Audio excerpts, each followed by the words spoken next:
Hello everybody, thank you for watching this video, and if you have not done so already, please subscribe to my channel and hit the notification bell so you would know if I have new videos uploaded. I want to start today's content with a little bit of background about myself. So I'm a physics major. I graduated from Philippine Normal University. I do have a master's degree, but it's not related to physics. I have earned some like 34 units for my Master of Education in Physics from DLSU, but I have not really completed that, so I haven't graduated. And also, I have been teaching for 17 years before having, the opportunity to go to the US to teach. I am now on my 22nd year of teaching physics. All of my teaching experiences, they're all involving either math or physics. Also, I have just recently completed my 5 years J1 visa program in Florida, so I came back 3 months ago. And I have realized a lot of things while being here for 3 months already. And also one of those things is that I have noticed an increasing interest among Filipino teachers in, having an opportunity to also go to the US to teach, or maybe other countries as well. And I understand that, so I have decided to come up with this content because I feel like having the experience of going there on a J1 visa. By the way, that's my visa. But some of the information here may also be applicable if you are wanting to go to the US on another visa, which is H1B visa. I have a separate content about how to apply teaching in the US on a J1 visa, so make sure to watch that. It's 2 parts. And so I'm not saying that all of these things that I have experienced might be the same things that you will experience there, and so therefore some of the things that I'll be saying here may not be applicable to you. And in addition to that, I understand that we all have different ways of tackling things, so therefore what I have done may be different from what you will be doing. So the basic principle is that for you to do you, and we are also coming from different situation at the time we're applying, so some of the things may be useful for you, some of the things may not be, but I'm hoping that because of my experience I would be able to share some insights. So it's really up to you which ones you think will be useful for you. First on my list is try applying directly first before you go through agencies, because I'm telling you, they ask for ridiculous amount of placement fee, but I'll focus on that more later. There are 2 ways to apply directly. So the first one is through schools or school districts. So how do you do that? You just log into Google and then search for lists of districts, public schools, and they will have there a section for employment opportunity. So if you see that they're looking for a teacher that matches your credentials, your experience, then you can start contacting them. So you will be lucky if that district or school is sponsoring visa, because some are not sponsoring visa. So what will happen? Suppose they are interested in giving you a job offer, but then they're not visa sponsors, right? So then the task of looking for a visa sponsor will fall on you. Maybe some district will help you find or look for visa sponsors, but most of the things that I've been hearing from other teachers is that they're the ones looking for their visa sponsors. The thing about that is, some visa sponsors, they have just a certain state where they can sponsor a visa. So where you found a job offer and then you found a visa sponsor, but if they don't match, you still have to continue looking for visa sponsor. Like my visa sponsor would only sponsor visa in South Carolina, North Carolina, Virginia, and Florida, and that's also not all of the districts there.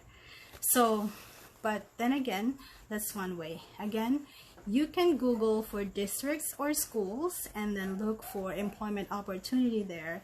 Start contacting them, and then hopefully they are sponsoring visa. If not, you will look for your own visa sponsor. Next way to apply directly is by looking for a visa sponsor that has a program for teachers, because J1 visa is not just for teachers, it's also for those who are doing their OJT, like HRM students, even entertainers, because J1 visa is cultural exchange program, so it's not just for teachers. So make sure the J1 visa sponsor is doing a program for teachers. Just like my visa sponsor, they only do the sponsoring for teachers, not the other things like students or entertainers, etc. So if you have found a visa sponsor like EPI, they will be the ones to help you through all the steps, the process. They will guide you through the different procedures. They will tell you what documentations to prepare. EPI has been in the business for a long time. They have an established system, so they also pay for the airfare up to $750. And then the details you will find in the video that I made about J1 visa. So I focused on EPI because that's my visa sponsor, and so I'm very familiar with them. So why is this my first tip? Why try applying directly? But like I said, if you go through agencies, you have to pay for placement fee that is very, very expensive. So let's go ahead to my next item, which is avoid going through agencies. I already mentioned why. It's because of the placement fee. If money is not an issue for you, if you have funds, then go ahead, say you just want to go to the US. That's all you needed to have, like that opportunity, that bridge, somebody to take you to the US, and money is not a problem. Then go ahead, look for agencies, because I'm sure they have lots of connections to visa sponsors. They have lots of contacts. That's why they are thriving in the business, because these agencies are not visa sponsors. Their main role is to look for your visa sponsor. Okay, going back to paying placement fee, others are paying 850,000 pesos, others a little less than that, and this will be salary deduction. So imagine you're receiving a certain amount of money every year from your salary, right? I mean every month from your salary, and a good amount of that is already going to your agency. You will have emergencies, hopefully not, but there might be some emergencies at home. Back in the Philippines, you will have your emergencies as well. You might get sick. Working there, the first few months or probably the first year is going to be really stressful. I'm telling you, it's not easy breezy teaching in the US. You will have a lot of challenges, and it would be nice if you can just focus on adjusting, on working smart, planning your lessons, doing everything you can to keep yourself sane, everything that's good for your mental health. So if you have lots of financial obligations, that's also adding up to all those stresses from work, it's not good. Okay, so it is really important that you are healthy there, mentally, physically, emotionally first.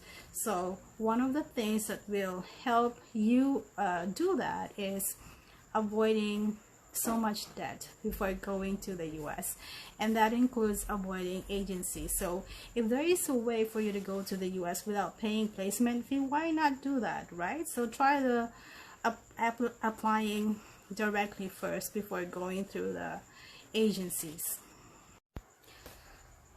At this point, we're kind of in the middle of my content already, so I probably have said things that you're not agreeing with. Like I said, you do whatever is applicable to you with the situation that you have, whatever you think is appropriate for you or your family. Just do them. Don't listen to me. Okay, but for others, I hope that I am kind of shedding light to some of your questions, to some of your doubts. So let's go ahead and continue with my third item on the list, is for you to prepare, and prepare well. Okay, so under this item, I have several ones because preparation is very important. So just like whenever you have any goals in your mind, right, you always have to make preparations. It's not like, okay, I want to go to this place, and then you start with, you know, like right then and there. So you have to make some preparation. So the first one on my list is for you to prepare financially.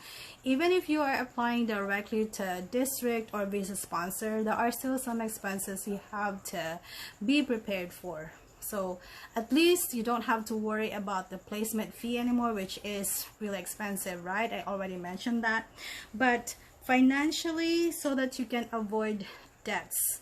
So I must warn you not to rely on loans for your airfare, for your show money, for your allowance, please. So if you are planning to go to the US, so at some point in your life as a teacher, you should start saving now. Start settling loans that you have in the Philippines, or you know, just don't add to whatever loans you already have. You can start paying for those older loans that you have when you are in the US, so you will have enough money for that. Again, we are talking about placement fee already excluded in your expenses, right? So start saving, because for some visa sponsors, you have to pay for your own airfare. For my visa sponsor, they pay for up to $750. You will only pay for whatever is in excess of that. But when you are, suppose you're bringing your family with you, you have day 2 dependents that's going to the US with you, then you have to pay for their airfare.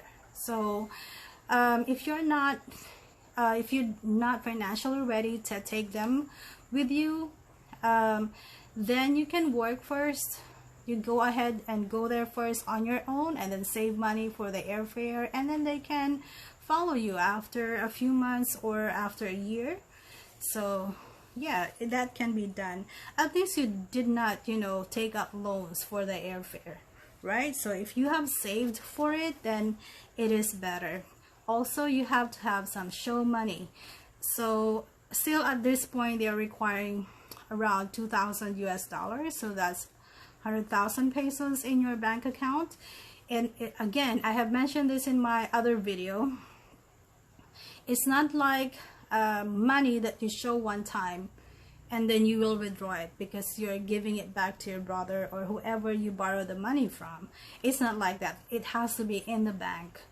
And because they want you to update it, like upload your bank statement for this month, and if the money is gone, that's not good.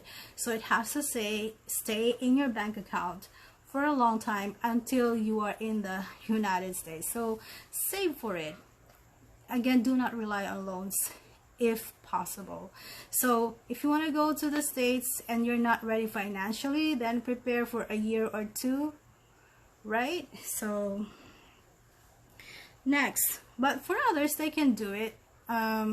Say you don't have family, you're single, so maybe taking out loans for you is not a problem, and then you can just pay for it. Again, it really depends on your situation. What I'm saying is, if you can avoid relying on loans for your show money, for your airfare, for your allowance there, you know, for the first few months, then that is preferred. But like in my visa sponsor, so yeah, I already mentioned that they don't have, you know, they don't ask for placement fee. They pay for the airfare, $750, and then they will loan you $2,000 when you get there. So you can start with, you know, like down payment for a car or down payment for the rent, and that $2,000 is salary deduction. Also, the excess amount from the airfare of $750 is also salary deduction. And also from my visa sponsor EPI, again, watch the video that I made about it, and it's 2 parts.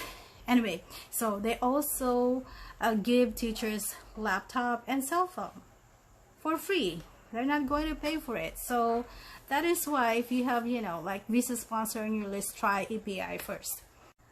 The next one is a very basic preparation to make. Make sure that you are eligible. So one of those things that they require is for you to have at least 2 years of relevant teaching experience, and it has to be full-time classroom teacher. So being a tutor, being a sub, or working at a review center or tutoring company, they're not counted. So it has to be classroom, full-time teacher, but it doesn't have to be in public school.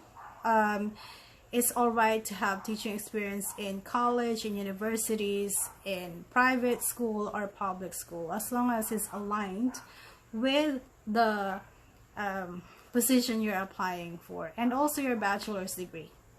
Obviously, part of the eligibility is for you to have your valid teaching license. If you are married and you still have not changed it to your new surname, it's fine. When I went to the US, my teaching license is valid, meaning it's not expired, but it is in my maiden name. They don't mind that. So as long as it is valid, meaning it hasn't expired, that's fine. So if you have not taken your LET yet, make sure to do that first. Next preparation will be in terms of documentation. So if you don't have driver's license yet, well, start getting one. You need your original diploma, transcript of record, birth certificate, PSA. Also, if you're married, especially if you're taking your husband with you, you will also be needing your marriage certificate, the birth certificates of your kids. All of those, again, PSA copy. And you will also need a copy of your PRC license. Again, it has to be valid. You need driver's license. I already mentioned that. You know, what I did before was like, I took driving lesson. So I had my landlord, he volunteered to teach me how to drive. So I had to do that because I need to get a license. So if you're not a driver yet, you don't have a license, well, start working on that already. And then home ties documentation. So these home ties are proof that it's kind of like they want to make sure that you are going back to the Philippines, right? Since J1 visa require you to go back to the Philippines or whatever your home country is for 2 years before you can apply again. Yeah, for J1 visa, after your 5 years, for instance, you can go back again under that same visa, under the same sponsor. There's no limit as long as you have already fulfilled your 2-year home residency requirement. And make sure that you have good records, obviously. Otherwise, they will not take you back in. Alright, so again, for home ties, if you have loans, yeah, it's better to, you know, get like a documentation of loans. At least there's something that's good coming out from having loans. You can turn that in as a proof of home tie. Credit card, insurance policies is what I use. I have insurance policy, and also my husband. Retirement plan. So about the retirement plan, in the Philippines, I know SSS, GSIS are retirement plans, so you can also turn that in. You don't have to buy, because I know there are some people who are, you know, looking for insurance policies just so they have something to show. But you know, I highly encourage you to work on having your insurance, right? That's a good investment for you, because you have to plan for the future. You have to secure yourself as a breadwinner, for instance. So insurance policies, if you can do that, then I highly recommend for you to have that. It's for you and your family, because you know, there could be accidents, you know, you don't know what's gonna happen, and insurance is always a good thing to have. And then if you have property titles, it should be in your name or your husband's name. Okay, so property titles will be if you own vehicles like a motorcycle or a car, house, land. Again, they should be in your name, and these titles should be valid, and if they're not in English, they should be translated, notarized. Okay, so that's for documentation. this one is pretty obvious. You have to really prepare for your interview. This interview result will determine whether they're going to proceed with the process, the application process, or not. They usually use this initial interview to test your English proficiency. Obviously, there will be some accent that's coming out there because we're not born in the US. So obviously we'll have that foreign accent, but as long as it's not going to be a hindrance to, the students understanding your lesson, then it should be fine, because they're used to having foreign teachers. They will come, to the US with their accent. But it's understandable to have kind of like thick accent if you're going to teach like foreign language. It's obvious because you'll be speaking in that language anyway. But if you are teaching mathematics or the other classes that must be taught in English, then it is understandable why they would be expecting you to have that certain level of proficiency in English. So again, having a certain accent, as long as it's not a hindrance of you being understood, is going to be fine when you go there. And then while you stay there, you will learn how they say certain kinds of words, even the expressions. You will also eventually lose your accent as long as you practice. Practice is really important. So yeah, make sure to prepare for your interview. There are different ways for you to prepare for that. So make sure to watch different vlogs. They have their, questions that are asked during an interview for, when you are applying for visa. And then make sure to read lots of articles that's online. And then make sure to practice. And you start practicing now. How do you practice? You can speak in front of a camera, like what I'm doing now. You can speak in front of the mirror, or you start teaching your lessons in English strictly. Obviously, if you're not teaching Filipino classes. So if you are a math teacher now, or an English teacher, or a physics teacher, make sure that you start practicing teaching in English. So, or some people might think that you are being ridiculous, that you are being unnationalistic by trying to speak English, but you have your own goal, and your goal may not be their goal. They will not understand why you are practicing. So it is always for whatever is going to help you to land a job here in the US. And another preparation that you have to do is, if you want higher salary. So obviously the teaching experience is important. So the more teaching experience you have, again, we're talking about relevant teaching experience that you have. If you have master's degree, and then if you have PhD, they will all contribute to, higher salary for you. I really do apologize for all the background noise you're hearing, the barking, other things, even the lizard. I'm outside here. I'm actually filming here in the Bahay Kubo that my husband and my father-in-law recently built. So, and this is the Philippines. This is how it is when you are outdoors. So I hope you have gained some insights from this video today, and please continue to watch my videos. If you have any questions about this content, just leave comments down below. And I have also some links in the description box that I think will help you with anything that's related to today's content. And I will see you in my next one. Bye.